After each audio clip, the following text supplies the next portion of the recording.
My fellow Americans, I recently put a video on social media where I relate a story with my son and I going to the gym, him talking trash and me reminding him that later on I was going to make out with his mom and that he should probably go clean his room now.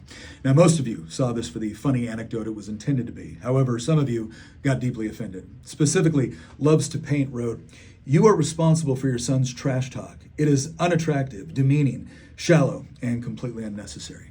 Now, you may be thinking that these are merely the ramblings of a humorless woman who can't take a joke, but I want Loves to Paint to know that I realize she took time out of her busy day, probably requesting to see a manager, in order to share these thoughts with me.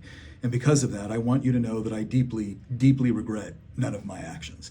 I sincerely apologize to absolutely no one. And if I had to do it all over again, I absolutely would. So I hope you have a very nice day. And remember that in the future, if you don't like something on social media, you can just swipe up.